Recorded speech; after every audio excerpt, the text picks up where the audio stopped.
I'm Michelle from Michelle's Macarons, and today we're making bunny macarons.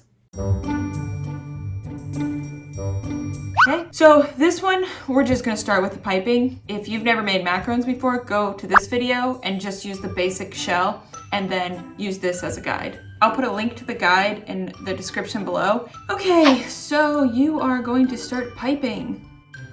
For these, I just pipe like a regular macaron. Okay, then you're just gonna pipe the ears in a straight line. And you see how I kind of just guide it around? I don't pipe around in a circle, I pipe straight down and then just kind of push it out into a circle.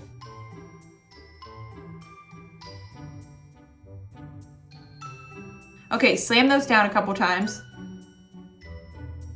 Okay, then let those dry and then bake them and let them cool completely. All right, so now we're gonna make the royal icing, and I am not a royal icing expert, so if you have a royal icing that you like better, use that.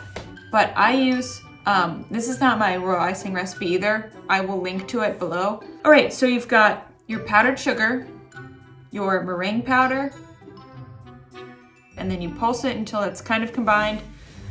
Then, okay, find that knob, there we go. Add vanilla extract and water. Then pulse it a couple of times. Okay, then you wanna beat this until it's got stiff peaks, kind of like the meringue that we make for the macarons. See that? I think that looks pretty good. There. This stuff hardens so quickly, so make sure you put saran wrap on it or something like that right on it if you're not going to be using it within the next couple of minutes. So for these, I make a couple of different colors. I'm going to be using a thinner icing for the ears when I pipe the pink on the ears, and then for the flowers, it'll be a little thicker so it holds its shape. So for this part, you're gonna need some bowls to separate the icing and a spray bottle, or you don't have to use a spray bottle for this. I do just because I can control the water amount better. Make sure you're doing like just drips of water. You don't wanna do too much or it could ruin your batch of icing. And I use gel for this. I don't use liquid because that could also water down the icing too much. I've got pink for this one, for the ears, we're making the ears. And I put it into a separate bowl and do a little toothpick because I don't want to use too much. I want this really light. So I'm doing a little neon pink and some yellow. Stir that up.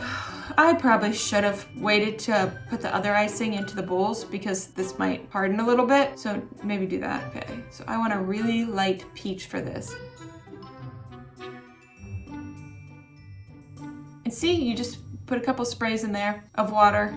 Now, this icing in the video that I got this recipe from, I'll link the recipe below. She calls it 10-second icing or 15-second icing or something like that, which basically means if you draw a line through it, if you drag your spatula through it, that the line would disappear in either 10 or 15 seconds. I think I did 15-second consistency for this. See, I'll put a line through there and then I'll wait 15 seconds. And if the line is completely gone by then that's 15-second icing. Okay, then put some saran wrap on that and make sure it's like clinging to the icing so it doesn't harden. If you're enjoying this video and want to see more like it, hit the subscribe button below and hit the bell to be notified every time I post a new video. All right, now we're gonna make the icing for piping the flowers. This you want it to be a little thicker.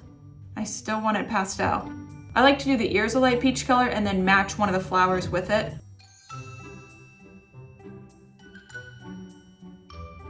Sure that little guy's doing okay. So then I like to do a darker coral, kind of orange, yellow, and then a purple and a red. I don't know if I used that one. Now that your macarons have baked and cooled, you're gonna pair them up.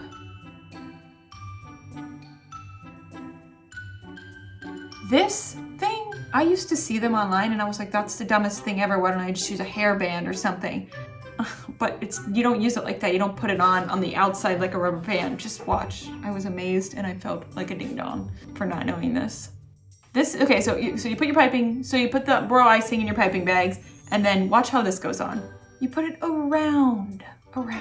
See, and then that holds on to it, so you don't have to put it around the whole bag. It's genius. Yep. Okay, so for this part, I don't use a piping tip.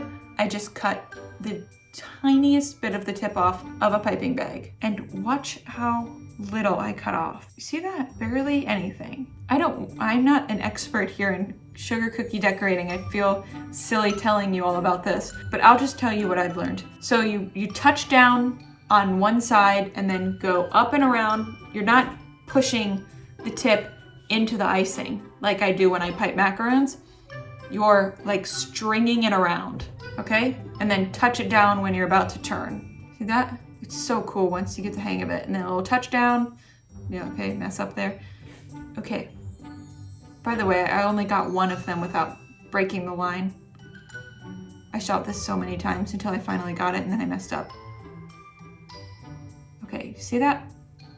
But even if you don't keep a continuous line the whole way, you can just fix it like I did there. Then I use this icing to fill the inside of the ears.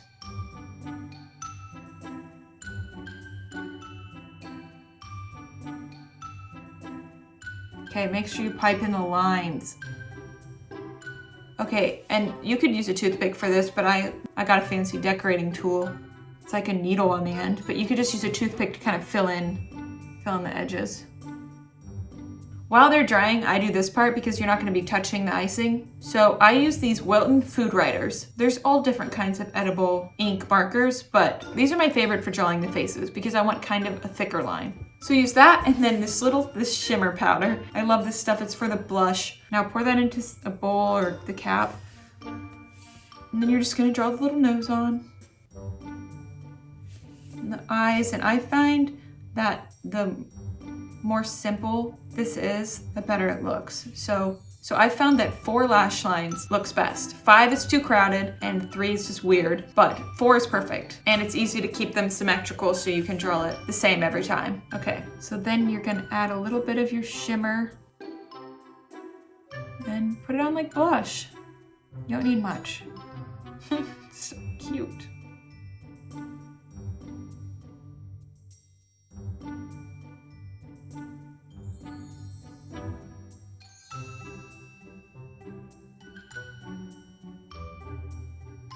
Okay, then I didn't show it here, but just tap the macaron, and so some of the excess blush falls off.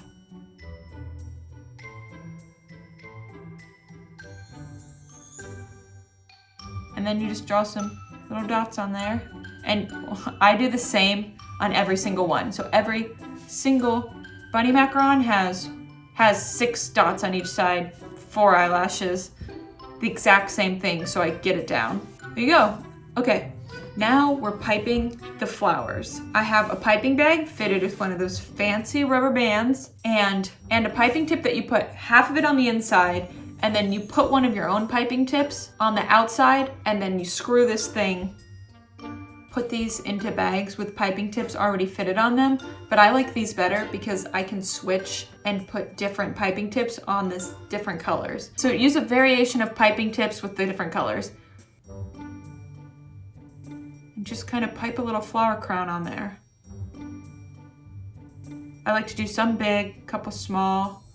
Usually I pipe a couple dots in there. I guess I didn't this time. Love the dots.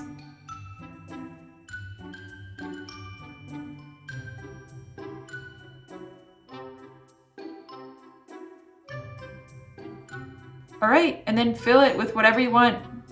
Usually I fill the characters, the bunnies, and like if I do a bunny or a bear or something, with the fluff filling, and there's a link to that there, but you could fill it with whatever you want. Okay, then you put the lid on. How cute that looks. Oh, and make sure these dry. Those flowers take a while to dry, so you really gotta put some extra time aside for drying. There's a link in the description with a full recipe. If you still have questions about how to make macarons, go join the Michelle's Macarons Facebook group and post your question and picture in there, and we will all help you make better macarons. If you want to follow me on Instagram and Facebook, I put the links in the description. Check out these other macaron videos. Wait, I have a couple more things to say. Subscribe. Okay, love you, bye.